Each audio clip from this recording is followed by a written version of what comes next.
Ladies and gentlemen, a very special guest today. We have not only a family friend of ours, but just an elite athlete through and through. We'll always have a special place in our heart, the Getz family. Ladies and gentlemen, welcome JS, Jean-Sébastien Giguère, to the Are We Chill podcast. JS, welcome on today, my friend. Thanks, guys. Thanks for having me. I know it was hard to connect. Summers are very busy for me. We appreciate it. I'm on vacation all winter long because the kids are in school. But in the summertime, I'm just a lot more busy. How's the family doing? I know it's been a crazy time this past year. We were just talking about that off air, but how are the kids? How's Kristen? But wow, navigating through COVID up in Canada, what's that been like for you guys? It's been a little stricter probably than what you guys have been living. We've had curfew all winter long. Fortunately, in Quebec, they really wanted to keep school open, so the kids were able to go to school all winter. So that was a good for them. My oldest was able to practice hockey. He's big fan of hockey. He loves, very passionate about the game. So he was able to practice all year without playing. It was a little long for him, but at least he was able to spend some energy that way, and I was able to coach him, so that was good. And then the other two, they weren't able to do any sports. That was hard. Like it was a little bit tough for them, but it was at least they were able to go to school.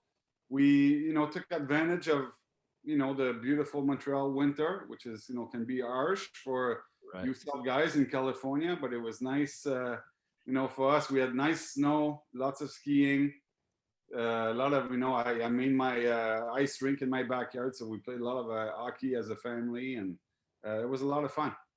That's awesome. That's all. Like we just said, we got to get you back down to Dana Point, California, where it's warm. Yeah. We got to just have you guys out here for a vacation to get you out of there, but we will soon. But no, we appreciate it. And I know Corey, and you've been talking for a long time. What I've always loved about you, JS, is the relationship you've had with Corey, going all the way back. I mean, what was it? 99, 2000, I feel like it was at Ducks and Tucks, yeah, 2001.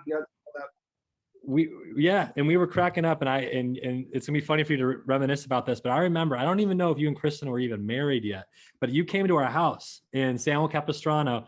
And I think it was like you were driving a 4Runner at the time or something. And then the 2003 playoff started. And then boom, you had a Hummer. I said, okay, things are going really well for JS now that are moving along. But I remember you shooting on Corey. Corey, what do you remember about that when JS came over to the house in San Juan with Kristen? Jiggy, welcome to the Getz podcast. You know what? That was fun. You came over and we had dinner, but I think I put on the pads. You were shooting on me. Yeah, absolutely. I remember that, and I was so impressed. I'm just a guy from Montreal. My family is very humble, and then I went to your house, and I thought it was so majestic, and I was just so impressed by everything, and I was impressed by how close all you guys were. You had a tight family. Your parents are so nice, so welcoming, and you're right. Kristen and I were just dating at the time. Mm-hmm. We got married in 2003. So not long after that, but it was, your family really inspired us, as a young couple. And we often talk about you guys and how good kids you guys are. And we wish our kids will become like that. Although they will. I can't tell you they're like that because they're driving me nuts. But, I'm sure one day they'll be good kids. It's so cool to see the evolution of life. Like I said, it was like, you guys were so young when you came over, and it's like we've almost grown up with you and Kristen and your family, even from afar. But to see that and now see where you guys are today, it's really special to us, So just doing this today, it's always going to be a huge thank you. But I think this is obviously a friendship, but a family friendship for life, which is really special for us. So yes, no, very special for us too, believe me. And it's always nice as a hockey player to have attachment outside of hockey as well, because you're kind of in your own little bubble when you play hockey. You're always around the same people, and you go from team to team, and it's easy to make friends in that circumstance because you're all doing the same thing. But it's hard to make friends outside your hockey community because you're not necessarily out and meeting people and stuff like that. So it was nice to have people that were not connected necessarily through hockey, although we met you through the game. It was not necessarily, it was in a different circumstance, and it was nice to connect with people in a different way and to be able to talk about different things than just a hockey game and stuff like that. So it's always nice. And it, you know, every time we go back, we make sure that we want to connect with you guys, and especially with Corey, because you know, as we always say, we love each other. You know, it's been a great relationship, and you know, it's just always exciting for us to go back for those reasons. Absolutely. And you know, what a special relationship we've had. I got to bring something up though. Last week you were texting me and you said you were going to a summer camp, hockey camp with Maxie, your oldest son. How did that go with you two? Oh, it went, honestly, you guys wouldn't believe it. Max is a really hard worker. He's very passionate. Like I said earlier, he's a very passionate kid. He loves the game of hockey. And, you know, I would say he's not the most talented kid. And it was a bit of a surprise. So it was a camp for Team Quebec. And it's for the Canada game coming up in 2023. And, you know, it just happened that his age, 2007s, they'll be the ones representing Quebec, you know, during the Canada game. And each province will have their own team, and it's going to be a nice little competition. Never would I thought, and Max would be the first one to tell you, that he would be called into one of those camp, right? And so they called 8 goalies of his age. They had 88 players total with the goalies. And, you know, and honestly, we weren't sure because Max, long story short, he plays on a school team, which is not necessarily popular back here. And it's more, you go through, it's called the structure, AAA hockey and stuff like that. He's not part of that. He's just part of the school team. And, but we're very competitive. We're a good team, and we've won a lot of tournaments and stuff like that. And some people must have heard about Max. He's already 14 years old. He's 6'1", big goalie. Wow. And even though you guys know he's born with only one eye, you know, he does amazingly well, and he works really hard. And so going to the camp, I think he was worried, and probably I was too, whether he belonged there, because we didn't know the other goalie. He never played against the other goalie, and sure thing, he did. Honestly, like I was shocked. I was so, you know, and I know my son, I know how well he can work, but I didn't know what he would be like with those guys, you know, when you compare him. And honestly, he did amazing. So it was a really fun weekend for him. I think he gained a lot of confidence. He was ready, though. He worked hard all year, and he's been working really hard this summer at getting ready for that camp. So it was a great father-son weekend, and yeah, it was a ball. That's fantastic. That's beautiful. So he's 6'1". Is he getting that from you or Kristen? You had some height on you, correct? Or where's the 6'1"? Right now, he's as big. He's a little taller because he got a little bit more hair, but that's it. Oh, okay, there you go. All right. That makes sense. Well, I want to let's jump in the time machine. I want to go back in time a little bit, JS. I want to go back to your early stages of your career and life in hockey. So, you know, starting the Quebec League, what was that like getting your start, you know, at that age and playing through the Quebec League? And then, I mean, not to fast forward too much, but then being drafted by Hartford. So what was that time like for you in your life? Well, that was a great time for me because my brother, who's about 10 years older, played in the Q, in the Quebec League. And, you know, I was like in awe of my brother. It was probably one of the biggest influence in my life.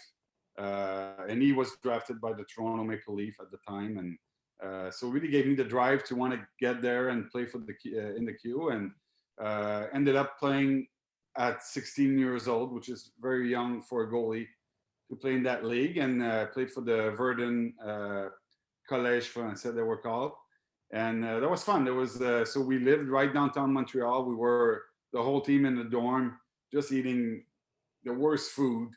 And like doing the worst things ever for a hockey player, but it was, you know, a blast. We had a real tight team because we all lived together. So we played a lot of, you know, I think at the time was like Nintendo and stuff like that, and Sega. But we had a good time. And then that team folded because nobody came to see our game. So it was not a good area of the city where we played.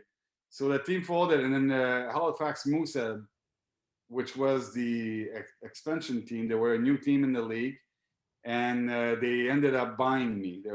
They could buy the players.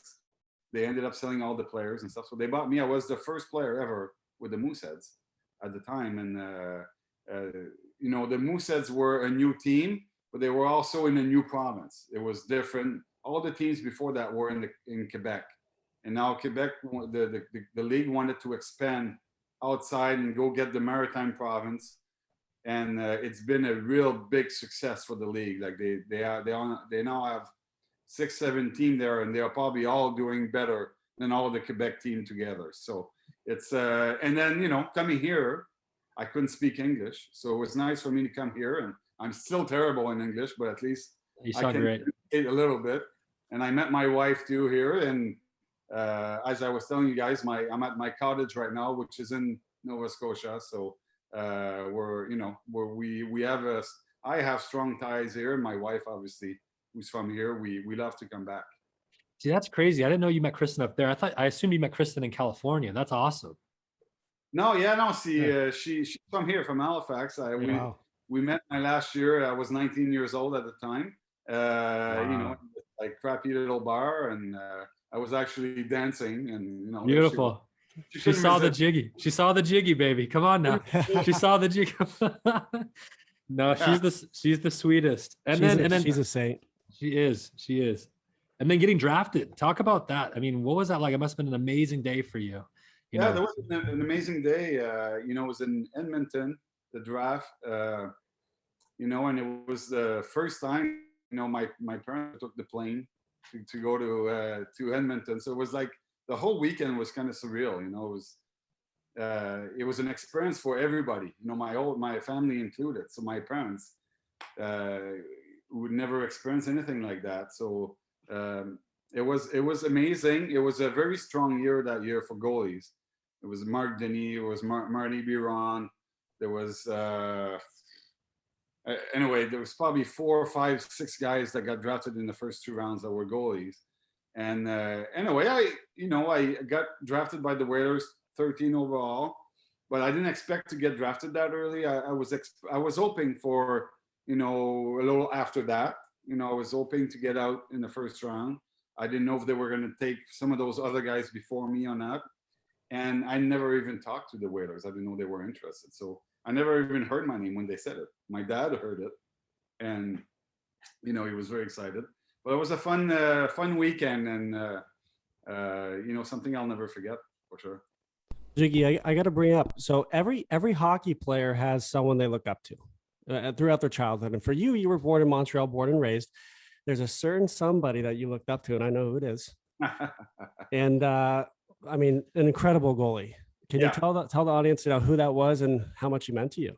Well, Patrick Roy, that's, growing up in Montreal, I think he influenced a lot of young guys actually to become goalies. And we all went to his hockey school. So all summer, he had hockey school all summer so long, him and his brother Benoit. And so for sure, when I was about, starting 12 years old, I think I went every summer to his hockey school, only because we all wanted to play like Patrick. And they were actually the better coach. So all that really helped me, and I must admit, Patrick played for the Canadiens. I hated the Canadiens, but I liked Patrick. I liked the way he played. Who was your favorite team growing up? My favorite team was Quebec Nordiques. Nordiques, that's right. Yeah, Nordiques was my favorite team, and I just adored them, even though they were so bad. But they were, and I just, you guys have to experience that. I know the Kings and the Ducks have a good rivalry, and it's it can get pretty chirpy and stuff like that. Oh yeah. Nothing compared to the Montreal and Quebec Nordiques days. It was absolutely insane when they played against each other, and it was something that I really wish my kids could live one day. Hopefully, there'll be a team back in Quebec City. Talk real quick about Calgary, and I'm a big believer, JS, and you got to get through the darkness, you got to get through the tough times to make it through to the light, to break out of who you really are. And I think that was Calgary for you to get through some of those tough times. Explain how that was in Calgary for you, and how you got through it. Well, Calgary was it was 3 hard years where I learned a lot about myself. I got to grow and become a pro, which was hard because you're a young kid and you think you know everything at that age, and really you don't know anything. So it was tough, and at first I was really excited to come to Calgary. The farm team was in St. John, New Brunswick, It was only 3 hours away from Halifax, and so it was nice. I was able to see my girlfriend at the time, regularly, and so that part was good. I didn't feel too far from home. At the same time, I was excited to be in a new city. But after 3 years of living in St. John and being back and forth with Calgary, having no direction, there was no goalie coach. There was nobody to help me or help any of the goalies that were there. In fact, my last year on that team, we had one coach for the whole team. And it was just horrible. Just a horrible way to develop young guys. Wow. To become pros and learn about the game. So my last year there, I lost all 17 games.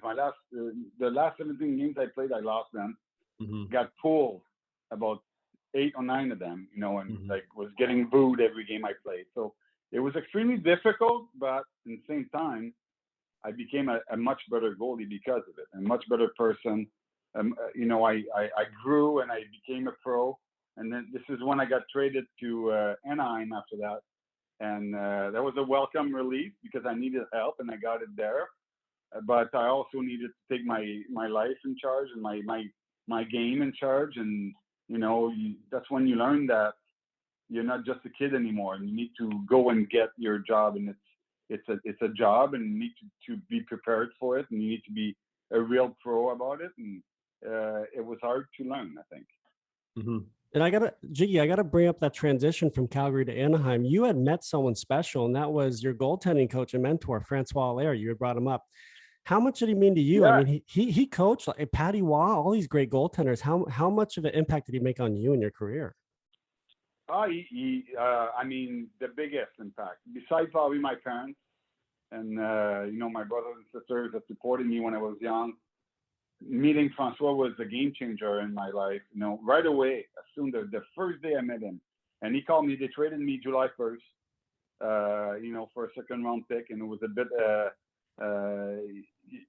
kick in the butt because I didn't think that my stock was that low, but it was, they just wanted to get rid of me really, and and then as soon as I got traded, Francois called me like, I want to meet you. Can you come see me tomorrow? I'm like, sure, yeah, no. And, we live about 10 minutes away from each other, So, and I had his brother, my first year in the queue, Benoit was my goalie coach and loved working with Benoit. And I went to their hockey school when I was a kid. But when I went to their hockey school, I didn't really get to meet them necessarily. So Benoit was my first impression of them. And then right away, I go meet with Francois. And right away, he showed me video clips of all he wants me to play, and this is all we're going to play.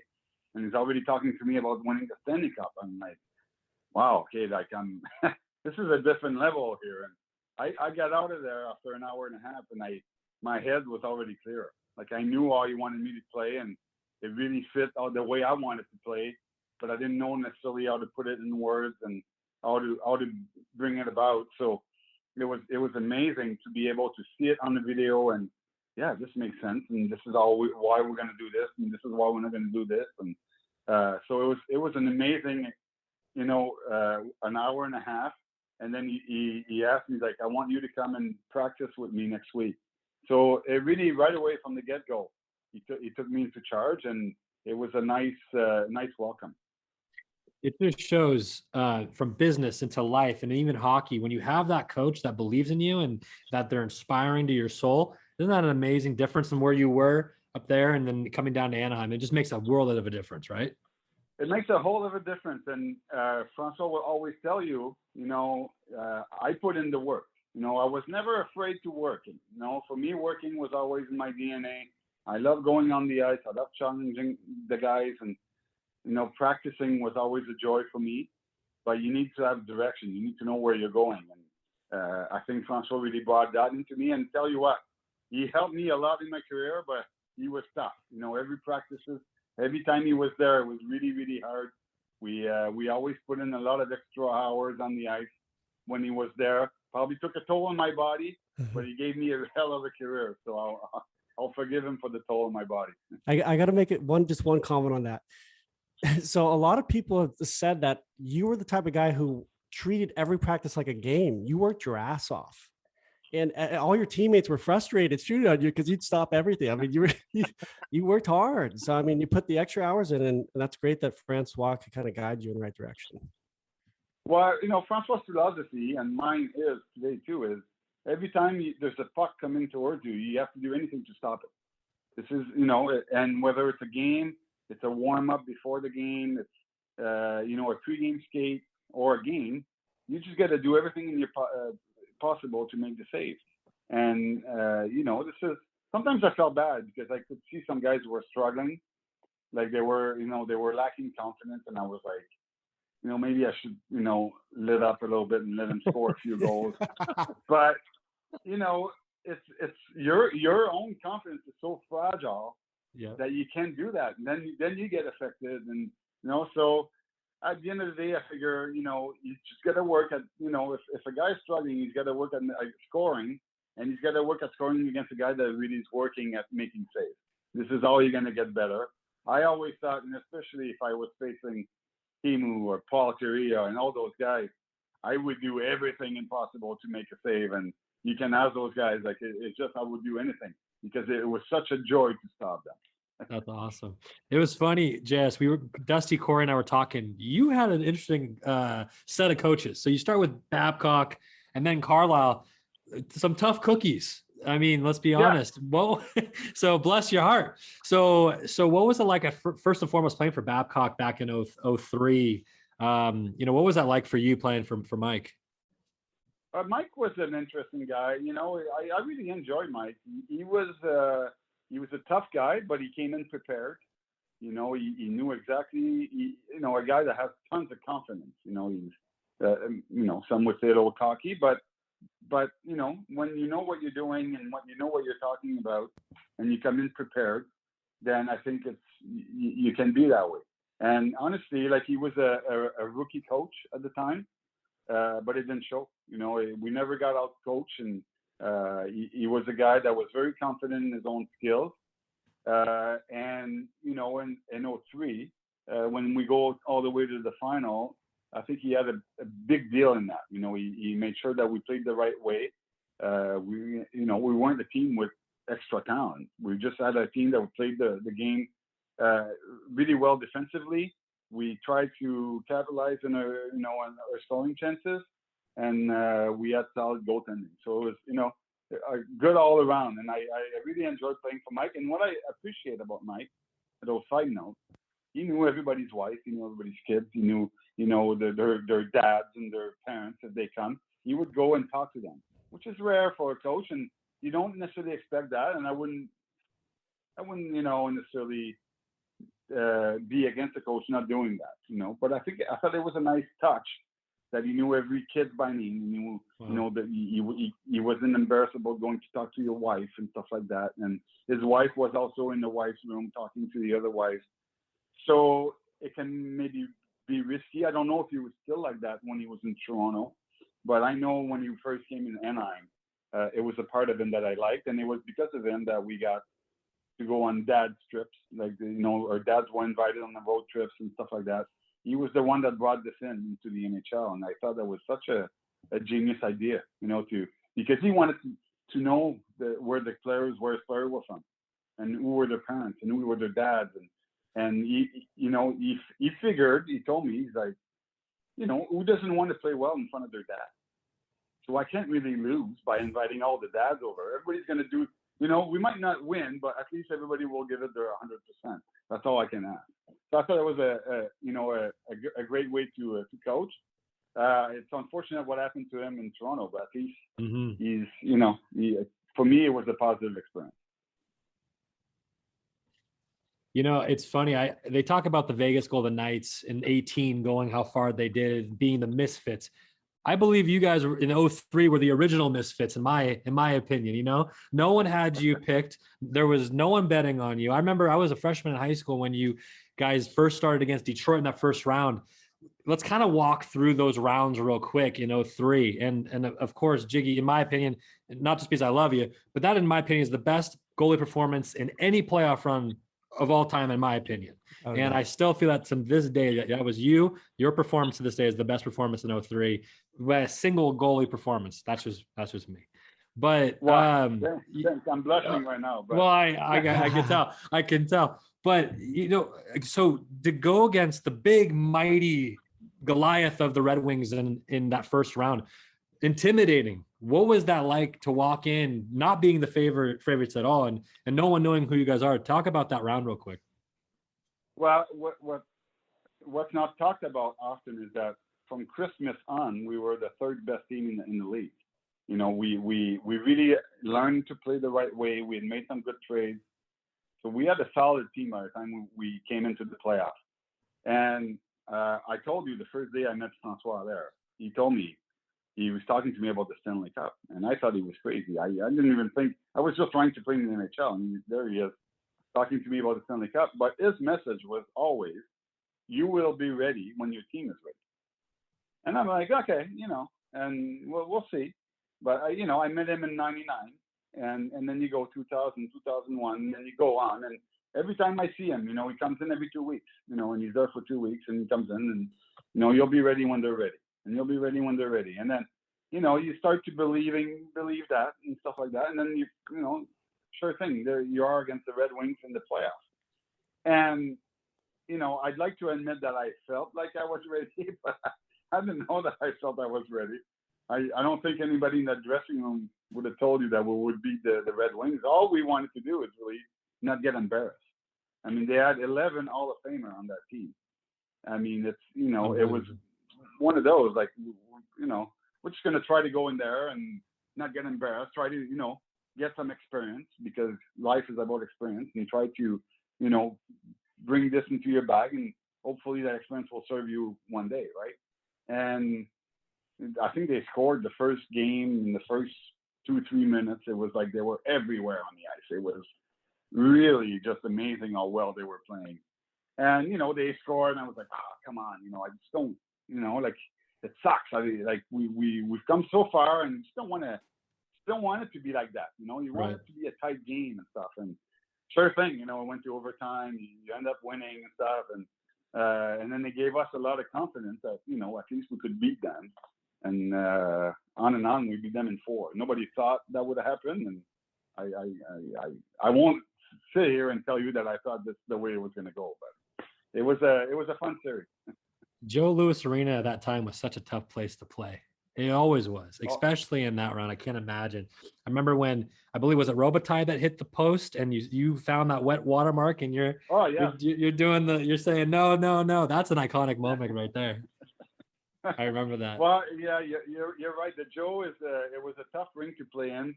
It was very the boards were really tricky. Lots of funny bounces and stuff like that. And they knew where to put the pucks. Like, they knew how to use those bounces to their advantage.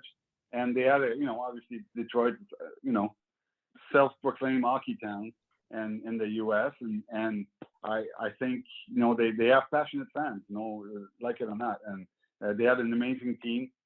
So it was a tough building to play in, but it was also a fun place to play. That's what you want to play. Like, you want to play under them, and you want to be challenged. You want to be tested to your limits. And I thought they did that. They didn't play bad. They were like everywhere, really. They outshot us every game and stuff like that. But we ended up, scoring the goals at the right times, and it was very fortunate. Jiggy, I got to bring up. So you take out Detroit, you take out Dallas next. Then now you're on to Minnesota, and I got to say, you've had some big time saves in your career. I mean, a lot. There's too many to choose from. Yeah. But one that sticks out to me was in the Western Conference Finals against Minnesota when you were in their barn. The play was you're on the left side of the crease, and somehow, some way, the puck got all the way across onto Marian Gabourik's backhand. He had a wide open net. He was bound to put it in the net, and all of a sudden, you get all the way across. You put the heel of your stick down before the red line, and you managed to keep the puck out. You got to take me through that play. And if it's not that play, that save, which save in your career stands out to you the most? Well, this is definitely one of them. I think, against Minnesota, they were a tired team. They went all the way to Game 7 against Colorado. I think they won in overtime even.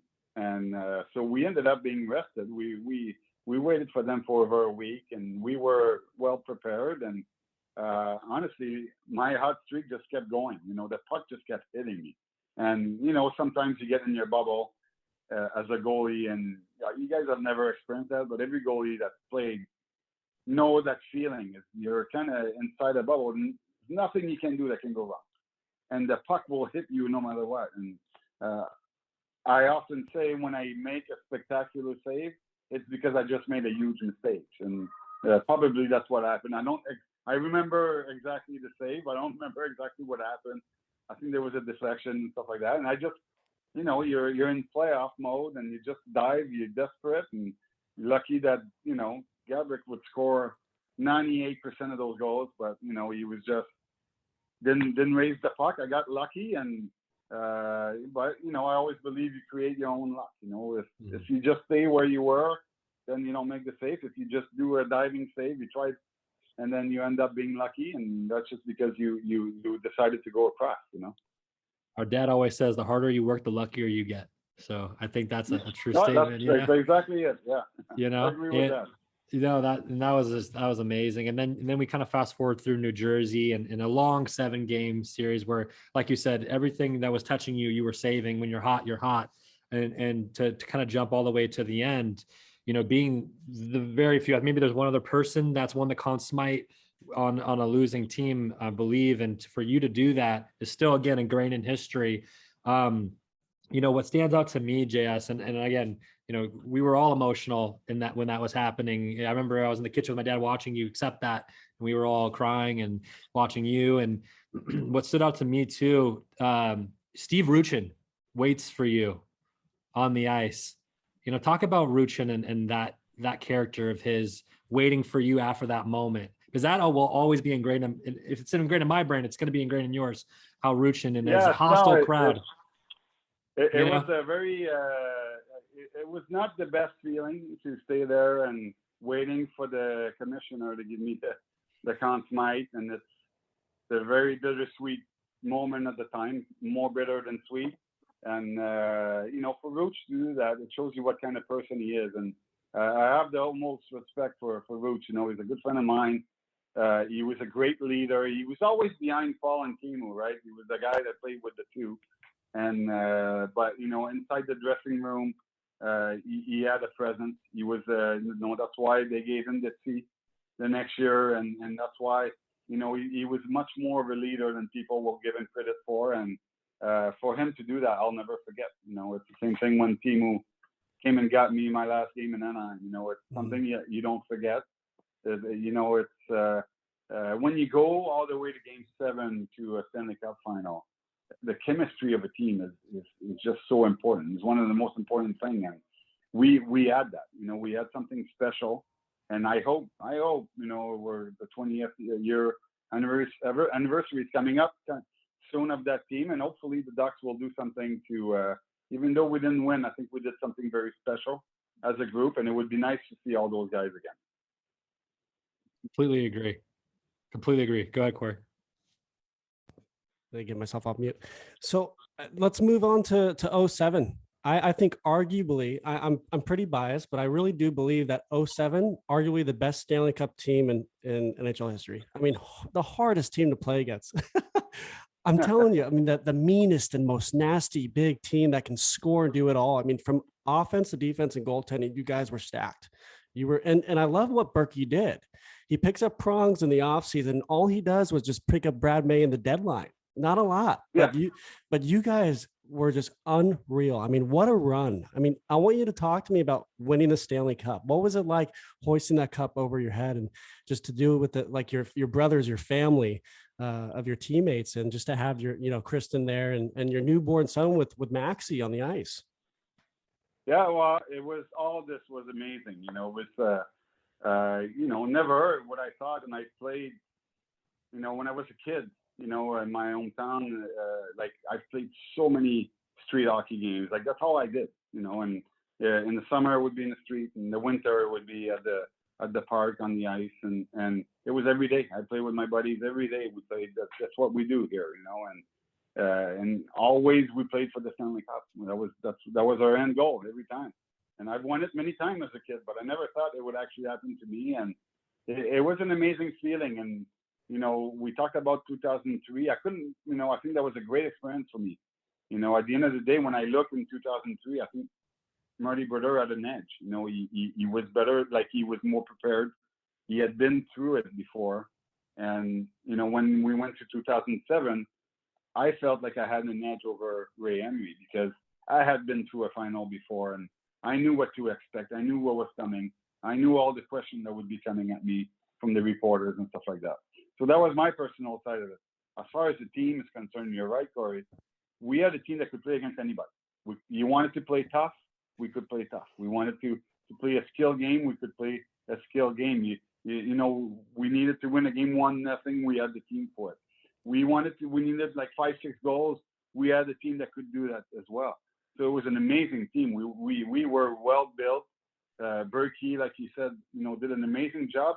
But what he did is he recognized the year before that we were missing a defenseman and went and got Chris Pronger that summer, which must have been a tough trade for him to make. But, he realized that having Scott Niedermayer and Chris Pronger on the same team would give you an amazing chance to win the Stanley Cup. And he didn't need to do much at the trading deadline exactly because we didn't need much. I think we had a well-balanced team. We knew right from the get-go. We started the year, I think, 15-0. Like we had a long run, something like that, amazing start of the season. So it was, we all knew we had the team to win. And from the beginning, that's all we talked about is winning the Stanley Cup. That was the only thing we talked about. Such a highlight in our lives when you guys won, for our family, when you guys won that championship. That room kind of moving forward from 2007, but that room with a young Penner, a young Perry, a young Getzlaf, and then Pronger, yourself, Niedermayer, Rob, Scott. What was that locker room like? And when things were maybe not going great, who was stepping up? And I know you were, but what was that dynamic like in that locker room? It must have been so special. Well, the dynamic was amazing. We had obviously Scott, best player I've ever played with, quiet leader, but shows the way, knows what it takes to win, which is amazing. He's won everywhere he's been. We had a bunch of guys from the 03 team that had been there and that were really hungry to win, knowing how hard it is. And it's just a bad feeling to get to the final and end up losing in 7 games. So these guys, McDonald and Rob Niedermayer and those guys, we were ready. We knew, we didn't want to live that again. Sammy Paulson was there too in 03. So those were good. And we had a bunch of young guys that, the Getzy and the Perrys. And they were just giving us energy when we needed it the most. Sometimes as the older guy, you get into the playoffs, you're tired, it's game 5, game 6 of one round, and you're looking for your energy. And we had those young guys, those young legs that just could eat up some good minutes, play physical too. That's what I appreciate the most about Getzy and Perez. They can play any type of game. You want to fight, they'll fight. You want to score some goals, they'll create the nicest goal ever. And they so we had a well-balanced team that way. Everybody contributed. And what I really like, and we don't talk often about, is that all those black aces, the guys that have practices, they come in and they practice for 2 months for your team. And every once in a while, there's one guy come in and out, and they play 1 game or 2. But these guys had such a big contribution because you cannot go all the way in winning there without having some major injuries. We had some suspension from Prongers and stuff like that. So somebody had to step up and come in and play some games. And they haven't played in over a month most of the time, and they come in, but they were ready. Brizgalov started the playoff because my son was born with a medical condition. But he had to be ready, and he had to give us, and the way that he finished the year for us and started the playoff was important for our group. Without that, maybe we lose the first round because maybe I'm not ready to go and something happened. So everybody contributed, and that's what you need to go all the way. That was an incredible run.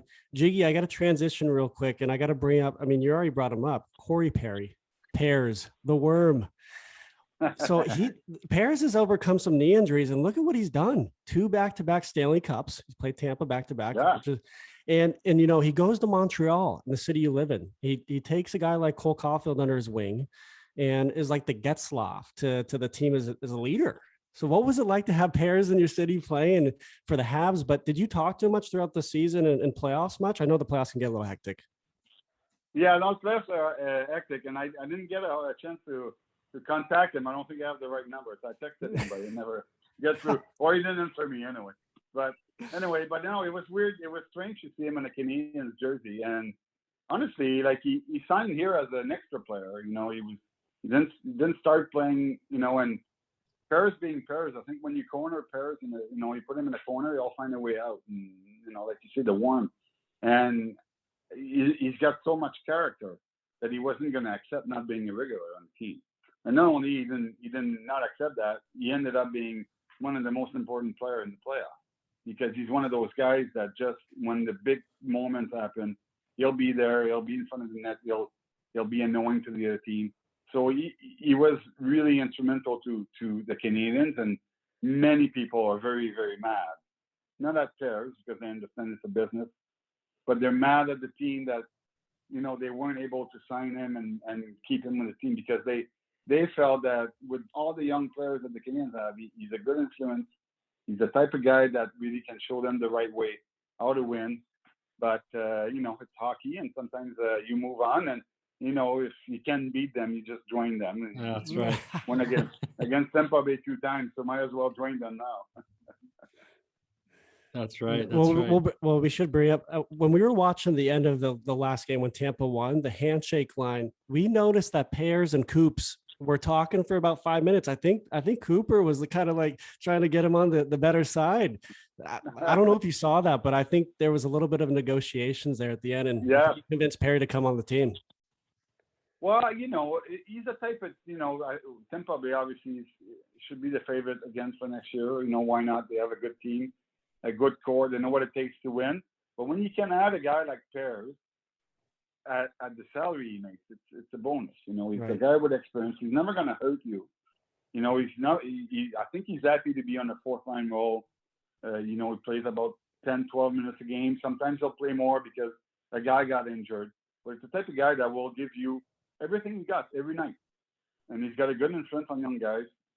So, obviously, I don't know if he would have recruited them then, but he would have, compliment him enough to leave like Perez saying, oh, maybe I would like to play for that guy. And I think Cooper, too, he's got such a good reputation around the league that would be a type of coach that you'd like to play for. Oh, absolutely. Now, and then the boys are telling me that you're investing into a team yourself right now with a few others. Talk about that and how that got started for you, JS.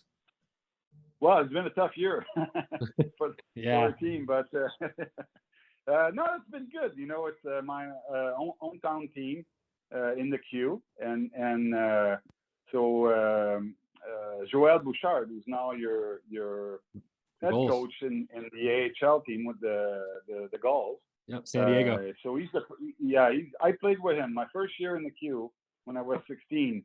He took me under his wing. He was my mentor, and he drove me everywhere and stuff like that. He had a car, I didn't have a car, so I had to rely on him, and I had my subway pass so I could go around, but it was a little faster with him.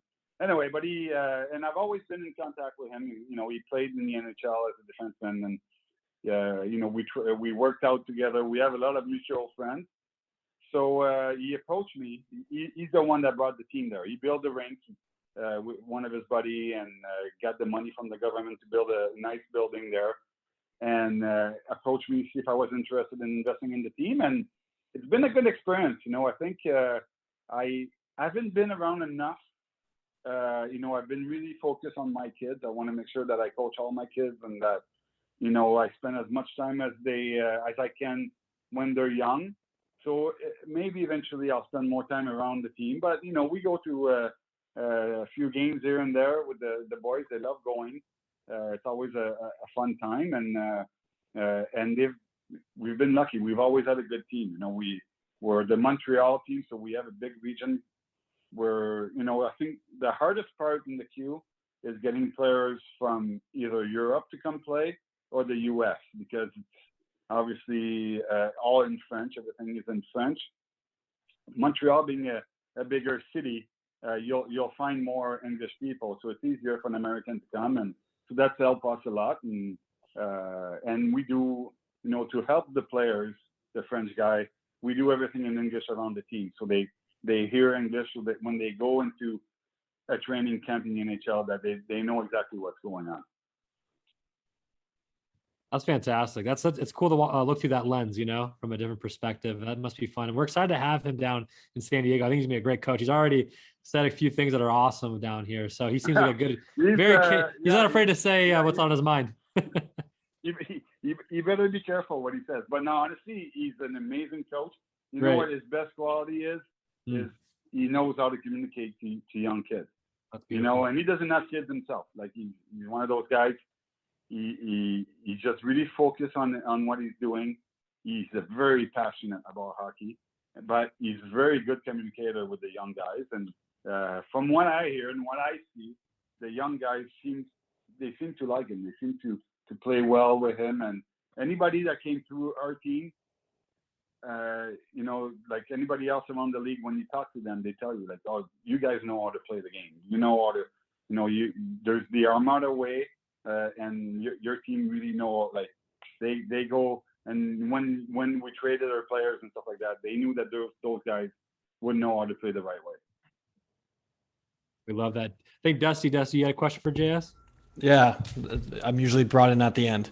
But as we're winding down here, down. No, I'm just a sound guy. No, talking about the young guys, because we are a Ducks family, and the last 3 years hasn't been the best for us. But we have these young guys like Zagros and Drysdale. I was just seeing like where you think the future is with the Ducks, and a guy like Getzy, where we thought he tested free agency, we could have lost him. Like, would you like to see him go to a team, or did you like that he stayed with the Ducks to hopefully finish his career off and hopefully get a little bit more of a winning culture there again and build it back up to, like it has been the last 10, 15 years? Well, it's a good question because, part of me kind of wanted them to move on to another team and maybe have a better chance to win. And have a couple of years. Sometimes it just, it gives you energy to go somewhere else. And it's also fun. Like, sometimes you just need a change, right? But another part of me, I'm glad that he stayed there because he's such a big part of that franchise. And he can be such a good mentor for those young guys coming up. So, yes, it's hard right now for the Ducks. When you're rebuilding, nobody likes it. But eventually, if you do it right, and I think the Ducks have the right people there in place to do it right. They have people that are with Bob Murray, and I think it's Martin Martin, that's the assistant GM, who's a really, really good hockey head. I think you have the right people in place to do what's needed to develop the young guys, and they want to get a good coach for their AHL team. So when those young guys will be called up, they'll be ready to play in the NHL. So it's going to be, maybe a tough other few years coming up. But, Getzy knows that, when he signed. Like, I don't think he expects anything less. But it can also be a rewarding role to help young guys. And that's what I did my last 3 years with Colorado. Is I was with, Simeon Varlamov. They got me, they called me. I knew the GM, and he's like, we want you to help him become a number one guy. And are you ready to do that? Are you comfortable with that role? And, I always had been the number one guy. So you have to be comfortable with the role you're given. And I was, I'm like, yeah, that's where I'm at in my career. And I really, really enjoyed that scenario. And I always told Varley, we become real good friends, Varley and I. And I'm like, I'm not here to take your spot. So don't ever feel threatened by me. I do not want your job. I don't want to play 60 games a year. That's not what I want.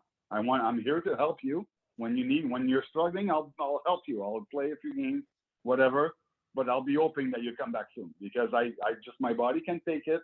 And I want to make sure that we have a good relationship. So I think that helped him because he knew that I wasn't trying to, play more. And I wasn't trying to steal his job. And so he ended up playing more and more. And after 3 years, the third year, I only played, I think, 20 games. So that was a little painful, but at least, he became a real number one goalie, and he did it all, like by his work and all that. But I feel like I had a small part in it, maybe helping him. So I was going to say, this is the last thing I'm going to bring up today on my end. And I'm sure for Varley, you were a great mentor for him. In today's NHL, there's, I mean, top three. I think that Nate MacKinnon, your former teammate, is in that group, with maybe a guy like McDavid or Crosby. But MacKinnon is so, I mean, incredible hands. He's got speed. He's got all different types of gears he could put on. And I know he's a little bit of an intense guy. He wants to win. He's a little frustrated right now, but I think he'll get there. What was it like playing with him? And do you think he's top three or somewhere up there in the league right now? I definitely think he's top three. You know, he lived with us in Colorado his first year. We took him in, and it was really a treat. He was really young. He was 17 by the time he moved into our house still. So we celebrated his 18th birthday at our house, and he's kind of become part of our family a little bit in those days. And so I was amazed by what he could do with speed. You know, a lot of guys have, amazing speed. They can skate like the wind, and they're fast, but they can control the puck, or they cannot make a pass, or they have to slow down to shoot or something like that. He could do everything with speed. So it's so dangerous. It's so hard for anybody to play against him. You don't know what he's going to do. You got to respect his speed, but sometimes he might make a pass while he's skating. So it makes McDavid is like that, obviously. Maybe a little bit other level, which is amazing. I cannot believe he can be another level than that. But I'd say he's going to be top three in the league, if not top two. Absolutely. Dusty and I went to Toronto in 2016 for the World Juniors, and watching that North American team with MacKinnon, McDavid, it was just amazing to see. It was incredible, JS, to watch those guys play. It was incredible. And it was like cartoon. It was like a cartoon almost. It was wild. I know. Everybody figured, it's going to be so stupid, and who wants to watch those guys and stuff like that. But it ended up being the best thing. It was so amazing to watch them, and it brought so much energy to the. And I bet you those other teams didn't want to play them. Like, oh my gosh, the speed and just the usefulness and like they come in and nothing affects them. So it was amazing to watch them play. You're right. It was so fun. Well, in winding down, I'll say my last words here, and then Dusty and Corey. But JS, what you mean to me and my family it's like sacred ground for us. We love you. We love your entire family and Kristen.